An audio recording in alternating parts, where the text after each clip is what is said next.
After being hospitalized and then recuperating at my parents' house due to an illness caught from my husband, I returned to our apartment after a long time to find a pile of mail. Among them was a termination notice for my husband, Sean. What had happened? I tried calling him. Mary? What's up, calling in the middle of the day? Ah, just something I need to talk about. Where are you now? At work? I'm on a business trip in Seattle today. You got something to say? I'm in a meeting, call me later. Okay. I reflexively responded weakly, and the call ended. This is ridiculous. What is he doing? Confused, I called my former boss. After hearing the story, my boss was surprised and explained. And then he said, Mary Ingram, are you planning to stay at your parents' house? Yes. I'm thinking of divorcing him. I see.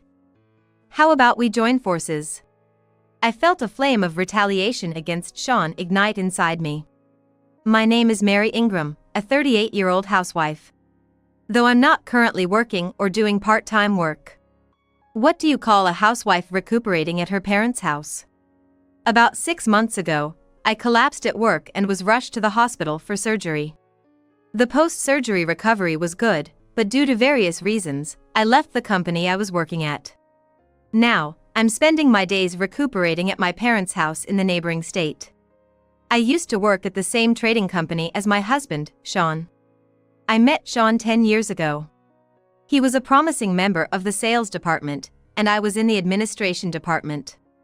We had no particular interaction before. But for some reason, we started dating after the company's New Year party.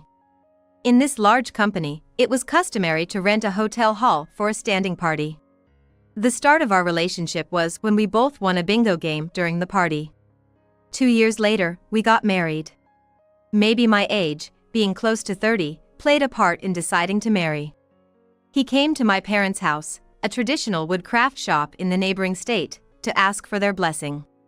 At that time, my brother, for years my senior, said, if you make her unhappy, I won't let you off. I still remember his intimidating presence. My brother was already married, and his wife cheerfully called me a sister complex because she was always sweet and worried about me. Yes, I was born and raised in such a home. My parents, grandparents, my brother and his wife, and their children. And that's not all. We also had craftsmen living with us. Our family property is vast. In fact, it's backed by a forest. I always loved the sound of the forest leaves rustling in the wind and the clacking of the leaves hitting each other. I would have liked to become a craftsman too, but unfortunately, I was clumsy. And also not very strong. Working with hardwoods is quite a task. Our family handles everything from delicate softwood crafts to sturdy hardwood works. My father is well known in the area for his delicate crafts. His delicate work is truly beautiful. On the other hand, my brother, following in our grandfather's footsteps, works with sturdy and rough cuts of redwood works. The difference lies in the pre-processing of the hardwoods and softwoods. My father prepares and stores softwoods into small and large pieces before carving to make variety of works. But that's not all. He once created a large sculpture for a city commission.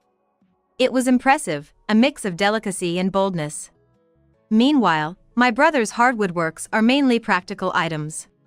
Like furnitures, sturdy tables, chests, and wardrobe closets. Sometimes people specially order items that were common in the past but are no longer made. Recreating things that were common in the old era but have since disappeared. My brother grew up watching our grandfather's work and chose this path over my father's. His furniture is truly amazing, as he deftly cuts maple and walnut wood to exact sizes and fits them together without nails. His work is truly admirable. But Mary, don't get too close just because it's interesting. My brother often warned me. When I asked why, he explained. Maple and walnut are really hard to cut, you'll cut yourself if you're not careful. My brother's hands had become tough from years of training, resistant to cuts. But I remember cutting my finger on a saw in trying to help my brother. He made quite a fuss over it. If I hadn't been so clumsy, I would have made them too. Before that, you didn't have the physical strength. Indeed, that was true. Harvesting, carrying, cutting, peeling. These tasks require a significant amount of physical strength. That was another reason I gave up. Because I gave up, I found a job outside and eventually got married. But now, I wonder if that marriage was ever really going well. About 6 months ago, I fell ill. I had some signs of physical discomfort. But I couldn't quite bring myself to tell Sean, who was always busy. Not just Sean. It was also my in-laws. We had been married for 7 to 8 years without having children. My kind in-laws always said, "Children are a blessing, it can't be helped." And I didn't want to worry them even more. Both of us were busy with our jobs, and I never brought up starting a family. No, I didn't even want to. So maybe that's why we never had kids. I was almost resigned to that and had been neglecting to go for gynecological checkups. Then one day, I suddenly collapsed at work with severe abdominal pain, fever, and low blood pressure. When I came to, I was in a hospital bed. My body aching from the anesthesia. The doctor said I had developed peritonitis. I was rushed to the hospital for emergency surgery. I was shocked by what had happened to me. Sure, my health hadn't been great.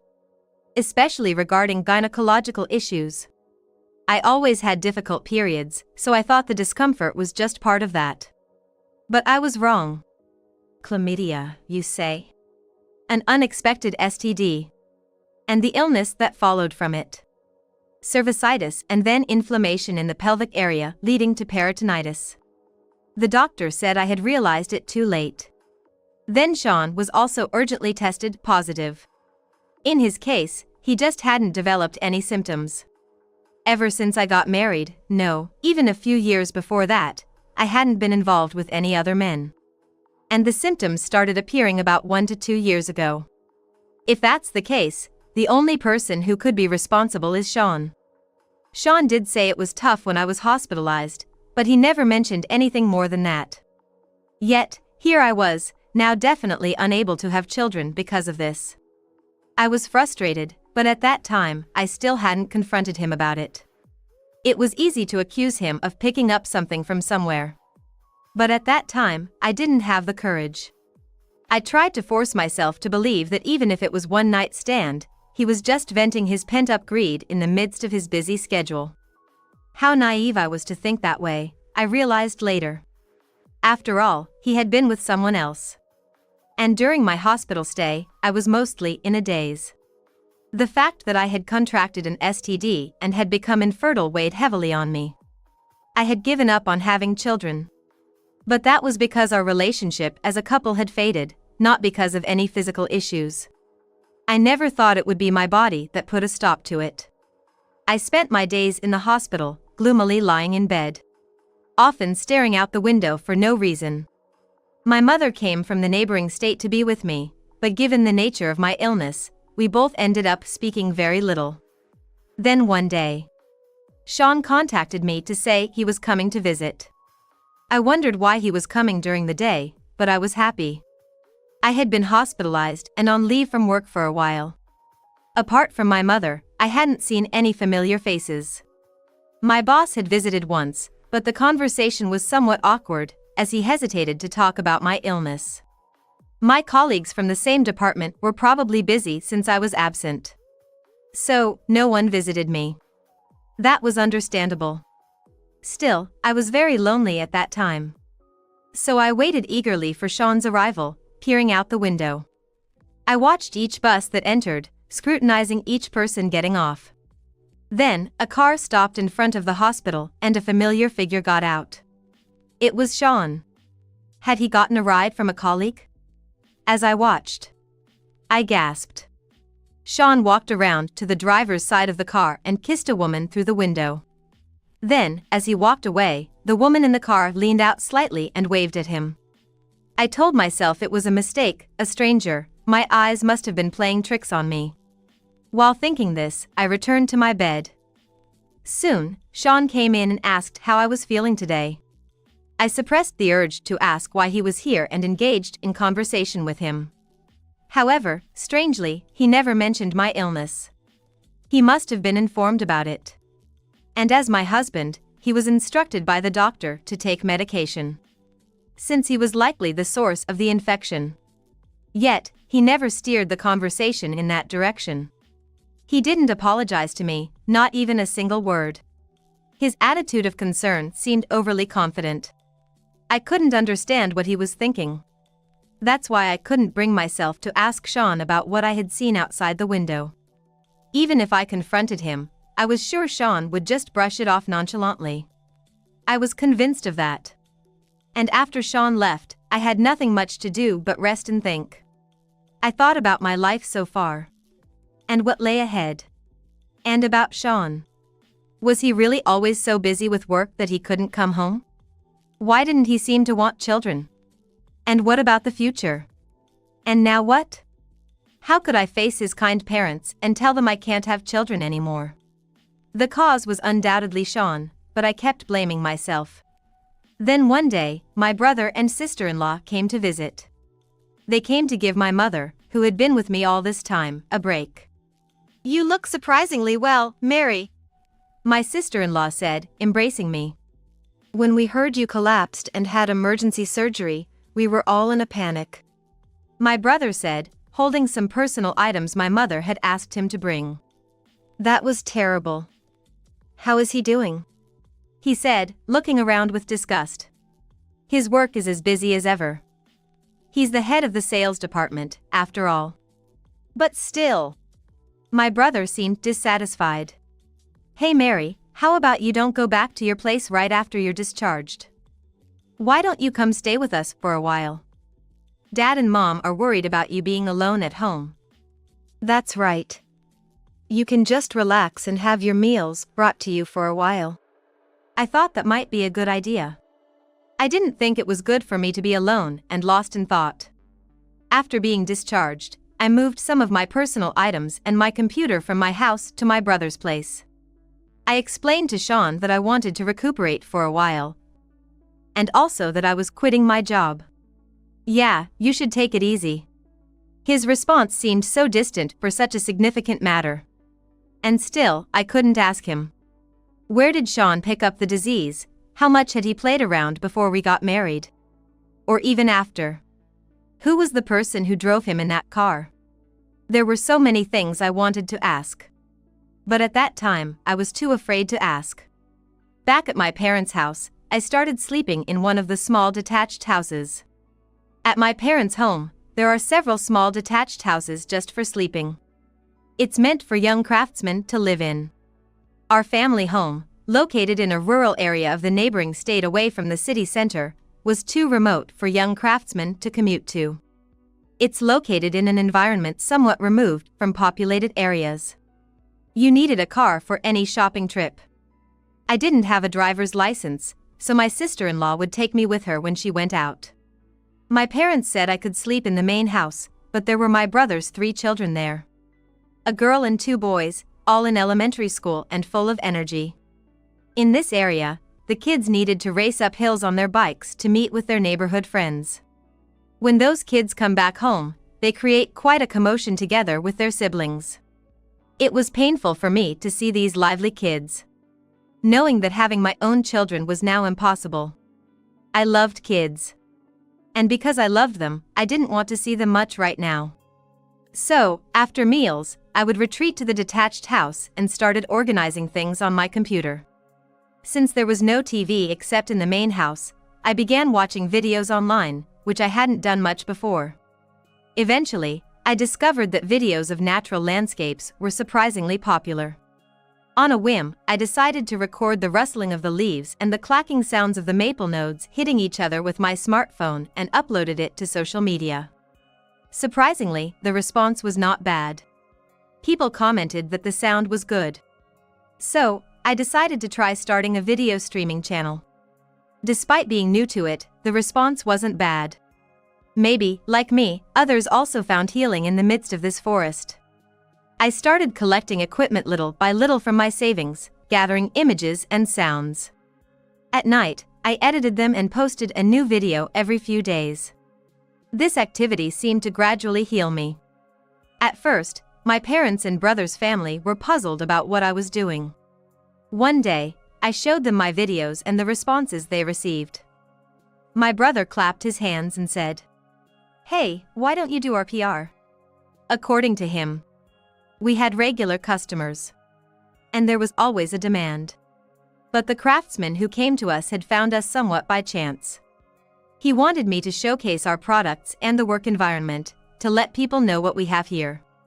"But why didn't you do something like this before? You think we could handle something like that?" Come to think of it, even though we have internet connectivity, it's the kind of area where the kids hardly ever play video games. Even in this era, there are certainly people who are disconnected from modern trends. I quickly agreed to the proposal and officially became part of the workshop team. But that means I have to talk to him once. That's true. Everyone agreed. So, I decided to return to my home once. But when I did, I was surprised. Even though I had lived in the city center for quite a long time, it felt so different just a little distance away. I noticed that the air was completely different. As I entered the apartment, I saw a pile of mail overflowing from the mailbox. I gathered them and went upstairs to my apartment. It had been almost 6 months since I was hospitalized and left the apartment empty. Maybe that's why the air inside felt so unfamiliar. Or rather different. It was uncomfortable. I dropped the mail on the living room table and opened the window. I needed to air out the room. A room takes on a unique smell when people live in it. This room no longer had the smell of when Sean and I lived here. On impulse, I went to the bedroom. As soon as I opened the door, I instinctively covered my nose and mouth. There was the scent of another woman, not mine. Oh no, how awful. Disgusted, I quickly closed the door and returned to the living room. I slumped into a chair and rested my head on the table. That's when one of the pieces of mail caught my eye. It was from the company. Perhaps they sent me a tax document I'd need after resigning? As I picked it up, I noticed there were 2 identical envelopes. One was addressed to me, and the other to Sean. I opened mine first. Inside, as expected, was a tax document. But there was more. Notice of company bankruptcy and absorption procedures. Bankruptcy? Wait a minute. I stared intently at the words. How had that large company gone bankrupt so suddenly? And there is another one. Then, hesitantly, I opened the other envelope, addressed to Sean. I shouldn't be opening someone else's mail. I knew it. But my curiosity got the better of me. If it was similar news, wouldn't Sean have received it in person at work? If it was similar news, wouldn't Sean have received it in person at work? Inside the envelope was a termination notice. The company had gone bankrupt. But it was not a small office. It was a large company with many employees in each department. Even if it had gone bankrupt, wouldn't there be a merging entity to absorb the employees? I felt something bubbling up inside me and decided to call Sean. Since moving back to my parents' house, we had exchanged messages occasionally, but I hardly ever called him directly. But I knew I had to call him now. After a few rings, he answered. "Mary? What's up, calling in the middle of the day?" His voice sounded slightly irritated. "Ah, just something I need to talk about." "Where are you now?" "At work? I'm on a business trip in Seattle today." "You got something to say?" Yes. "A business trip? What is he talking about?" "I'm in a meeting, call me later." "Okay." I reflexively responded weakly and the call ended. A business trip? A meeting? I was confused. After thinking for a bit, I called my former boss. And it was surprised at how quickly he answered. "This is Mary Ingram. It's been a while." "Mary!" I could hear noisy voices in the background. My former boss moved to a quieter spot. And then started speaking again. "What's up? We sent you your tax document a little while back." No, I've been at my parents' house for quite some time and just came back today for some errands." Oh, I see. Yes. And today, I noticed the mail from you, about my husband's termination notice? Huh? My former boss seemed unsure how to respond. Mary, you didn't know? Know what? Sean, he leaked confidential client information to a rival company. I was shocked. The story my former boss was telling sounded like a joke to me, who had been quietly recuperating at my parents' house. I've been resting at home, so this is really shocking news to me. I heard an exasperated sigh. My former boss explained that Sean had been rumored to be involved with Yvonne, a secretary in his department. At the same time Sean disappeared from the company, Yvonne also vanished. Evidence of information leakage was found on Yvonne's computer. So, Sean was involved with Yvonne? It might be the other way around. The girls in the secretary department said Yvonne had a boyfriend outside the company. A honey trap? Then the woman who drove Sean to the hospital that time. Could it have been Yvonne? I just called my husband earlier. Did he answer? My former boss sounded surprised. Ah, Sean must not be answering calls from the company, I thought. He said he was on a business trip in Seattle with a client. I see. My former boss seemed deep in thought. Mary, are you planning to stay at your parents' house for the foreseeable future? Yes. I came back to talk to him about that. I paused. Once I say this, everything will be over. I'm thinking of divorcing him. I see. How about we join forces then? What my former boss proposed next was very appealing. I checked for missing items in the room, took what I needed, and first headed to the municipal office to get divorce papers. However, I took 2 copies at this time. I signed and stamped one and left it on the table. It wasn't to be used as is. It was just a statement of my intentions. On top of it, I placed the envelope with the termination notice. I also bought a slightly better camera and microphone on the way back. My sister-in-law, who came to pick me up at the station, said, I was surprised you were back the same day. What happened? It's a long story, I'll tell you later. Really? But you seem kind of excited. Am I? Maybe I am. I must be somewhat exhilarated. And when I got back home, I immediately told my family about the proposal from my former boss. Everyone at home showed their anger towards Sean when they heard the story. What is that? That's awful. So, you're planning to divorce him, huh? Yes. The other woman's scent was all over that room. I don't know where he is now, but I don't think he's seen the termination notice. Maybe he's running away? But what will you do? There's a chance he might not come back, right? He hasn't blocked my calls yet. Seems like he's blocking calls from the company, though. Then, I told everyone about my former boss's proposal. That's great. So, we can do it here, right? Should I tell our young workers too? Please do. Despite everything, he's actually quite cowardly. About half a month later, Sean and Yvonne finally came to our family home. Well, more like they were brought here. They were guided to the porch and arrived there. In the spacious living room, there were craftsmen wearing our workshop coats, along with my parents and my brother and his wife. The lawyer I hired for the divorce was already waiting. The former boss, a lawyer associated with the company. Sean, Yvonne, and another man arrived. All 3 of them looked solemn. But while Sean and Yvonne's faces were filled with fear, the other man seemed angry. First, let's discuss the divorce case of the Ingram couple. My lawyer began, confronting Sean with the reasons for the divorce. First was his affair with Yvonne. When Mary called the other day, Sean, you said you were in Seattle on business.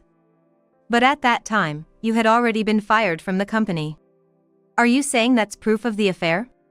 No, that's just an added detail. An added detail? Yes. The affair is one reason for the divorce, but what Mary is most concerned about is that Sean transmitted a sexually transmitted disease to her. Wait, a sexually transmitted disease? At that moment, Yvonne made a silly voice. What do you mean by that? Didn't you know about it? I asked Yvonne in a calm tone. What do you mean? You drove this man to visit me in the hospital, didn't you? How did you? Ah, so you were the one driving that car then. Poor you. What do you mean, poor me? Because I was hospitalized due to chlamydia, which I got from him, and it worsened into peritonitis. Chlamydia, you say? Yvonne suddenly turned to look at Sean, apparently understanding what that meant. Yes, and as a result, I have become completely infertile. But you're still young, so if you had such a relationship with him, you should get treated soon, right? What? What? Sweat broke out on Yvonne's face. She looked around at the two men. Why didn't you tell me about this? Yvonne murmured resentfully at Sean. I had already started taking medication by then. What? You started taking it when you went to see your wife, right? So what about me? So, you were involved before then. The lawyer interjected calmly. That's how it is, Yvonne. The other man glared at them with disgust. I definitely told this guy to get information, but I never said to bring back a disease. And you are? I asked. Well, now it's my turn to explain. My former boss leaned forward. This is Turner, the assistant manager at the headquarters of the company that absorbed our recently bankrupt company. Turner shook my hand firmly. Why is Mr. Turner here? That's because... No, let me explain. I was using Yvonne, whom I was dating, to gather information about your company. So you and Yvonne were spying? Yes. It's just an excuse from a scoundrel, but I never instructed her to do anything specific. Indeed, as the person himself said, it's just an excuse of a scoundrel. So, Yvonne was involved with Sean to that extent? I had considered it as a possibility, but I was dating her after all. He probably didn't think she would go that far.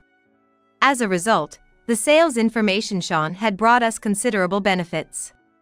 In short, part of the reason our company went under is right here. My former boss said bitterly. Well, actually, this company absorbed ours, so aside from the top management, there wasn't much damage. In fact, it seems like it might be better than the previous upper management. Is that so? I sighed in relief, thinking of my former colleagues. But indeed, taking this approach was a mistake. What goes around comes around, Mr. Turner said with a wry smile. Perhaps, Mr. Turner. Yes, unfortunately. I've been feeling unwell lately and got tested, and sure enough. Yvonne gasped in shock, her eyes widening. That's right. You transmitted it to me.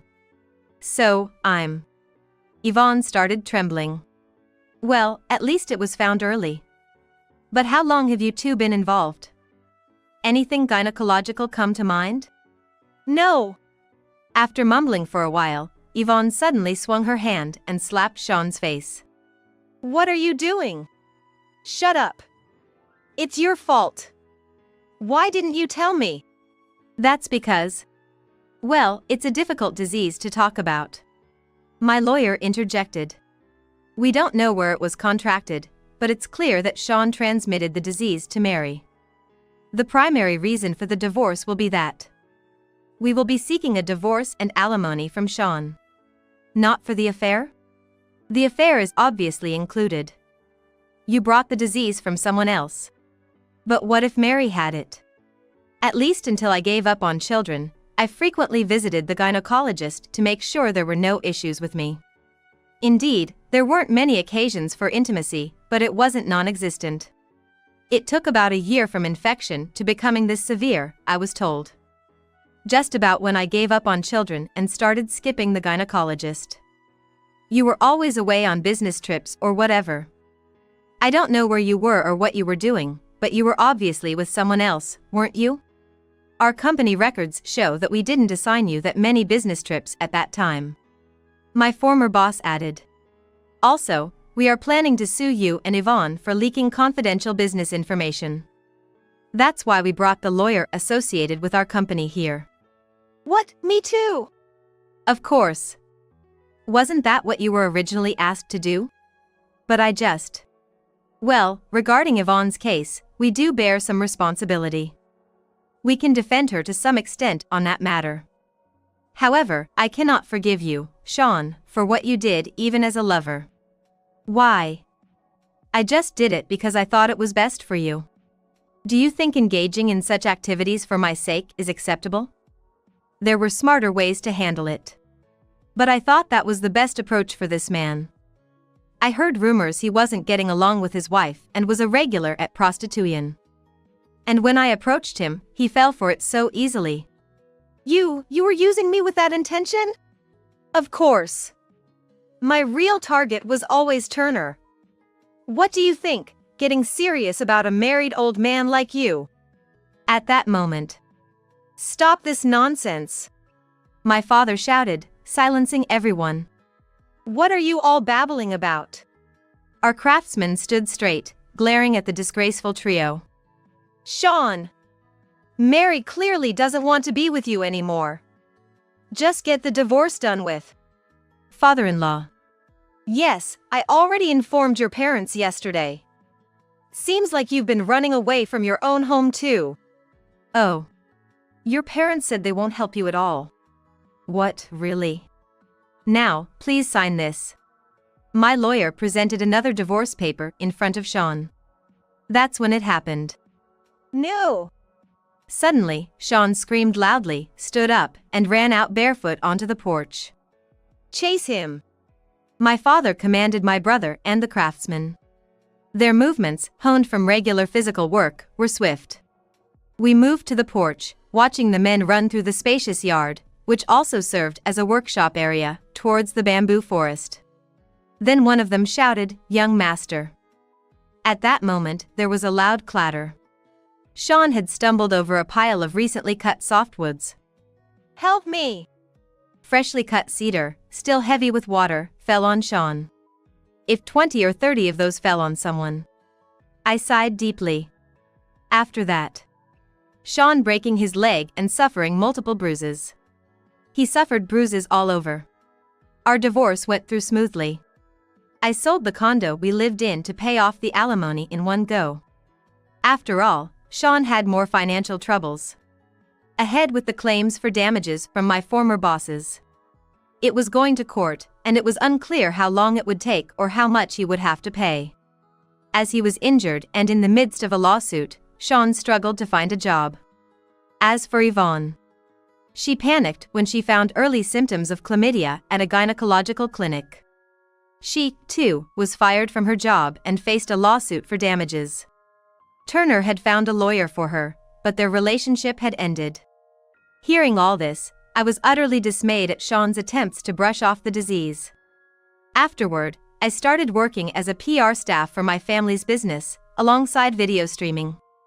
I enjoyed promoting my father's delicate crafts and my brother's robust practical items every day. I even began filming children doing simple bamboo crafts. Thinking about my health still pained me. But I couldn't wallow in it forever.